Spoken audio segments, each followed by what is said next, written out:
जब रात को बच्चे सोते तो सारा पानी बच्चों को होता है। मेरी प्रशासन से ये भी मांग रही है कि हमारे ग्राम पंचायत सराह में 10 से 12 मकान ऐसे हैं जिनको 2-2 बार जो है पैसे सैंक्शन हो चुके हैं मकान के लिए, किसी को एक बार भी नहीं हुआ है। जो 22 साल के बच्चे हैं उनका नाम रख लिया, तो जो 5-6 साल के बच्चे हैं उनका नाम काट दिया उन्होंने। अभी 2 दिन हमें पहले पता लगा बिना सर्वे किए हुए ही बीपीएल का चयन हो गया, जिसमें अयोग्य व्यक्ति पाए गए हैं। जब बात आती है किसी बात की, प्रधान को पूछा जाता है कि अच्छा हमारे गाँव में बस सुविधा नहीं है, 2 बजे के बाद कोई बस सुविधा नहीं है। नमस्कार, इनॉक्स न्यूज़ में एक बार फिर से आपका बहुत बहुत स्वागत है। जी हाँ दर्शकों, वर्तमान की बात करें तो आज हम जिलाधीश कार्यालय धर्मशाला के बाहर मौजूद हैं। सराह पंचायत के कुछ लोग जो थे स्थानीय यहाँ पे आए थे अपनी गुहार लेके, अपनी समस्याओं को लेके, क्योंकि बीपीएल सूची की बात करें तो हाल ही में जो बीपीएल की सूची है उसमें फेरबदल किया गया है। कुछ लोगों के नाम जो है उससे लिस्ट से कट किए गए हैं, कुछ लोगों को ऐड ऑन किया गया है कि हम कह सकते हैं जो जरूरतमंद हैं उनको बीपीएल की सूची में शामिल किया गया और जिन लोगों को आवश्यकता नहीं है, जो परिवार बीपीएल की सूची में नहीं आ सकते, उनको निकाला गया है। परंतु सराह पंचायत की बात करें तो सराह पंचायत में ये सवाल जो है पंचायत प्रधान के ऊपर उठे हैं कि इन लोगों का ये कहना है, स्थानीय लोगों का, कि जो नई सूची बनाई गई है उसमें अयोग्य जो व्यक्ति हैं उनको यहाँ पे उस सूची में शामिल किया गया है और जो योग्य व्यक्ति हैं जो बीपीएल में आने लायक हैं या जिनको बीपीएल सूची में शामिल करना चाहिए उन लोगों को शामिल नहीं किया गया है। तो इसी विषय को लेकर आज जिलाधीश कार्यालय पहुंचे हैं। जिलाधीश को इनके द्वारा एक ज्ञापन दिया जाएगा अपनी मांगों को लेकर। अब देखना यह होगा किस तरह की कार्रवाई जो है जिला प्रशासन इस विषय को लेकर करता है। मैं ग्राम पंचायत सराह से हूँ। मैं सराह से जो अपने प्रधान जी उनकी पंचायत की कुछ नाकामियों को खुलासा करने जा रहा हूँ, जिसमें बीपीएल का चयन है और भी बाकी कुछ बातें हैं जो मैं बताने जा रहा हूँ। इसमें सबसे पहले होगा बीपीएल का, जिसमें हमें प्रधान द्वारा बताया गया था कि 1 महीना पहले मैंने कॉल की थी प्रधान जी को, तो उनको मैंने बोला था कि ये बीपीएल में चयन किया जाए मेरे भाई का, मेरा भाई प्रेन पेशेंट है। तो उन्होंने बोला था कि 1 महीने के बाद अधिकारी आएंगे, एसडीएम आएंगे, ऊपर से अधिकारी आएंगे, वो चयन करेंगे। हमारे हाथ में ये कुछ नहीं है, ना मेरे हाथ में ना सेक्रेटरी के हाथ में। अभी 2 दिन हमें पहले पता लगा बिना सर्वे किए हुए ही बीपीएल का चयन हो गया, जिसमें अयोग्य व्यक्ति पाए गए हैं। हमारे गाँव में वार्ड नंबर 7 में एक सिमरो देवी है, ठीक है, उसके हस्बैंड जो है वो पैरालाइज हैं। तो सबसे पहले उनका नाम आना चाहिए था बीपीएल में, उनका नाम भी नहीं आया बीपीएल में। फिर हमारे गांव में वार्ड नंबर 2 में गौरू जी हैं, उनका भी आना चाहिए था, वो भी नहीं आए। बाकी मेरी भाभी है, इनका आना चाहिए था बीपीएल में, कहाँ गए मनोज कुमारी, ये इनका आना चाहिए था, इनका आना चाहिए था, सुनीता देवी, इनका आना चाहिए था। लेकिन जो योग्य उम्मीदवार है उनका नहीं आया, अयोग्य उम्मीदवारों को उन्होंने इसमें किया है, ठीक है। जब बात आती है किसी बात की, प्रधान को पूछा जाता है कि अच्छा हमारे गांव में बस सुविधा नहीं है, 2 बजे के बाद कोई बस सुविधा नहीं है। जब बस के बारे में बात की जाती है तो वो बोलते हैं कि ये हमारा काम नहीं है, परिवहन विभाग का काम है। अगर वो उनका काम है तो प्रधान का क्या काम है? उसके बाद जब पानी की समस्या को बोला जाता है तो बोलते हैं आईपीएच ऑफिस है ये। अगर सब कुछ हमने ही करना है, देखिए हर गाँव में एक सहकारी सभा होती है जहाँ से ज़रूरतमंदों को लोन मिलता है। हमारे डिपो में वो सहकारी सभा भी नहीं है।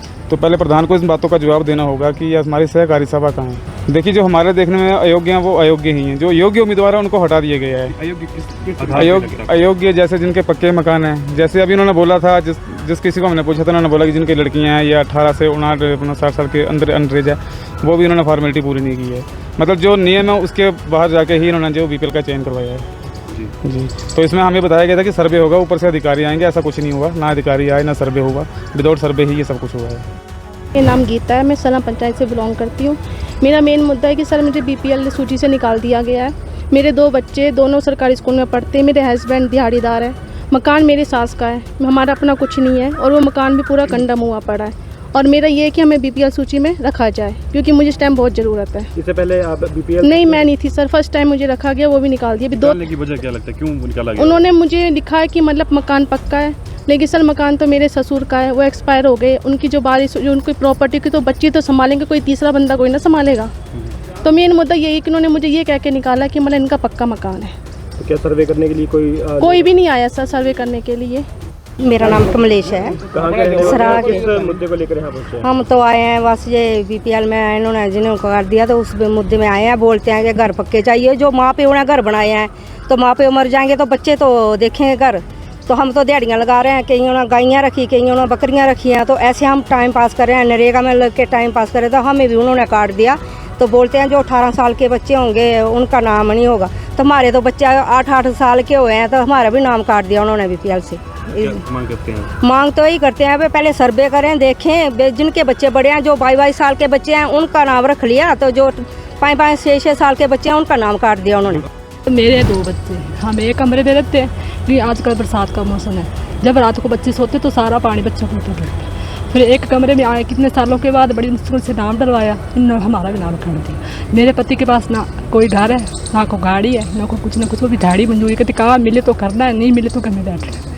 मैं भी किसी और लोगों के घर में जाके कुछ थोड़े बहुत पैसे कमाती तो अपना घर का खर्चा चलाती हूँ, हमारा भी काम करती हूँ। हमारे गांव में ऐसे हैं 3 बार पैसा ले चुके हैं, 2.5 मरले उनकी ज़मीन है। ये इंक्वायरी की जाए और जो IRDP में से काटे गए हैं उनको हमें मंजूर नहीं है। तो BPL में हमारा नाम काट दिया है, इस करके हम यहाँ पे आए। 2013 में डाला नाम हमारा और 2 साल में काट दिए हैं। काटा क्यों, क्या रीजन था? पता नहीं सर, वो फार्म ले गया भर के, बोलते आपको मकान डालिए, कच्चा मकान डाले है आपका, पक्का डाल देंगे आपको। फिर उन्होंने बस वो अपना बदल दिया अपना। ऐसा क्यों आपको लगता है प्रधान क्यों कर रहा है? प्रधान पता नहीं, हमारे बच्चे वो कहते हैं बच्चे कि 18 साल का बच्चा हो गया, 18 साल का बच्चा पढ़ेगा कि वो क्या बोलते ध्यान लगाएगा बेचारा, क्या करेगा वो। आप मांग के करते हैं BPL में शामिल किया जाए? हम शामिल किया जाए। हम गरीब आदमी है, हमारे पास कुछ नहीं है, डेली ध्यान लगाते हैं हम। कभी काम है कभी नहीं है, ठीक है ना। बरसात लगी हुई है, कोई काम कोई है नहीं है, 2 महीने बाद 3-4 दिन का काम करते हैं हम, बाकी भी बेले बैठते हैं घर में। उन्होंने हमें BPL से काट दिया है और उन्होंने बोला कि आप फ्रॉडी हैं, आप पक्के अपने भाई के मकान में रहते हो, हमारा मकान गिरने वाला है। और उन्होंने हमें फ्रॉडी बोला है क्योंकि हमारे पास सबूत पड़ा हुआ उसका, ठीक है। हमारा जो मकान है उसको देख के यहाँ का बंदा कोई जाए देख ले जाके कैसी कंडीशन है उसकी, हम कैसे रहें उसी मकान में। अगर गिर जाएगा तो हम तो मर जाएंगे, उसका जिम्मेवार कौन है? आप मांग क्या करते हैं? मांग हमारी है कि हमें दोबारा से BPL में डाला जाए और जो लोग अच्छे मकान वाले हैं उनको BPL उसमें डाल दिया है और हमें निकाल दिया है। डबल मंजिल वाले उन्हें डाल दिए हैं जो अमीर है बढ़िया, और गरीबों को वो साइड में कर रहे हैं। BPL में गड़बड़ हुई है सरा पंचायत में जी, इसलिए गड़बड़ किस तरह की गड़बड़ हुई है? जो बंदे डालने चाहिए थे वो नहीं डाले हैं इन्होंने, अपनी मर्जी से कर दिए उन्होंने। ना कोई अधिकारी आया ना कोई, अपनी मर्जी से ही इन्होंने पंचायत ने फैसला कर दिया। तो आपने प्रधान से बात की इस विषय में? प्रधान से तो की है बात की, प्रधान ने बोला ऊपर से ही हुआ, ऊपर से हुआ वो ले गया था। प्रधान ने तो इस मसले में किसी को कोई सलाह मशवरा भी नहीं दिया कि ये लगना, ये वो लगना, वो लगना, वो चीज़ें तो इसने बोली नहीं हमें। हम मांग करते हैं पूरे गांव की तरफ से कि अगर बिल्कुल सही ढंग से इसका निरीक्षण किया जाए और दोबारा से हो ये चीज़। हम BPL के बारे में आए हैं, पहले हम BPL परिवार में थे, हमें पता ही नहीं लगा कब हमें काट दिया गया। जब हमने पूछा तो बोला कि आप अपने भाई के साथ रहते हो पक्के मकान में। पक्के मकान का मतलब क्या? हमारा मकान तो गिरा हुआ बारिश में। तो प्रधान जी से हमने रिपोर्ट की थी, उन्होंने रिपोर्ट बनाई भी थी कि हाँ इनका मकान जो वो गिर गया है और हम भाई करेंगे आपकी इस बारे में कार्रवाई। तो कार्रवाई कुछ भी नहीं हुई, उल्टा हम पर ये झूठी रिपोर्ट बनाई गई कि हम फ्रॉडी हैं और हमने झूठी फ़ोटो जो वो अपनी मकान की बनाई हुई है। तो हम ये चाहते हैं कि हम ये प्रूफ करना है कि हमने कब झूठ बोला है। हमने तो झूठ नहीं बोला था, हमारा मकान गिरा हुआ है, पंचायत खुद देकर गई थी कि हाँ मकान गिर गया। लेकिन बाद में पता चला हम हॉस्पिटल में थे जी, आपका नाम काट दिया गया। नहीं दिए थे, कोई फॉर्म नहीं आया और बोला ऊपर से काटे। पर ऊपर वाला भगवान हम नहीं जानते, पीछे वाले कौन है ऊपर वाले कौन हमें नहीं पता, मगर हमें काटा जो गया तो पंचायत के थ्रू ही काटा गया है। बस हम ये चाहते हैं कि हमें BPL में दोबारा डाला जाए और हमारी समस्याओं का हल हो। और जैसे बाकी जो उनके भी नाम काट दिए गए हैं तो उनकी भी सहायता होनी चाहिए। हाँ, जिनको ज़रूरत नहीं थी, डबल स्टोरी मकान है फिर भी उनके नाम है। फिर बोला गया जिनको जी परमानेंट दवाई लगी हुई है उनके नाम डालेंगे, तो जिनकी डबल स्टोरी जो है उनको क्यों डाला गया? फिर बोला कि आयु 18 से ज़्यादा। हाँ, तो हमारी तो 15 साल की लड़की है, लड़का भी नहीं है, लड़की है। और ये दुकान पे लगे हुए हैं। आज गग्गल का जो एयरपोर्ट का काम चलो हुआ शुरू हुआ तो ये फिर घर में बैठ जाएंगे, फिर हमारा क्या साधन है, फिर हम फ्रॉडी कैसे हुए? ऐसा बोला गया हमें, हमारी रिपोर्ट बनी हुई है। सर ये समस्या खड़ी कर दी है गांव में। ये हमारे नाम जो है तो अभी 2 साल कंप्लीट नहीं हुए हैं, नाम काट दिए हैं। हमें सरकार ने जो बेनिफिट दिया वो बताएं हमें, कोई हमने क्या ले लिया उनसे। मैंने सिर्फ ये अपने मकान के लिए पैसे लिए हैं सरकार से, वो पैसे मैंने वेलफेयर से लिए हैं। वो 7 साल मतलब 7 साल कंप्लीट होने के बाद मुझे कागज देने के बाद 7 साल बाद मुझे वो बेनिफिट मिला है। वो कि मैं पंचायत से नहीं, मैं वेलफेयर से डायरेक्ट पैसा लिया है। उसके आधार पर मैंने मकान बनाया है। जबकि मैंने कुछ अपने रिश्तेदारों से कुछ पैसे लेकर के या मैंने कुछ कमेटियाँ घाटे पर लेकर के मैंने अपना मकान अच्छी ढंग से पक्का मकान बना लिया। जैसा कि प्रधानमंत्री खुद बोलते हैं कि पक्का मकान बना के देंगे या बनाऊंगा या आप बनाओ। तो अब ये कौन सा मुद्दा चला आया कि हमारे नाम जो 2 साल कंप्लीट नहीं हुए पहले ही काट दिए गए। हमें सरकार बताए, हमें अपने लिए कुछ नहीं चाहिए, हम तो अपनी ज़िंदगी काट चुके हैं सर। 50-55 साल मेरी उम्र हो चुकी है, लेकिन हमारे बच्चे जो ग्रेजुएशन करके घर में बैठे सर उनके लिए ये प्रार्थना कर रहे हैं हमें अपने लिए राशन रूसन बंद कर दे सरकार।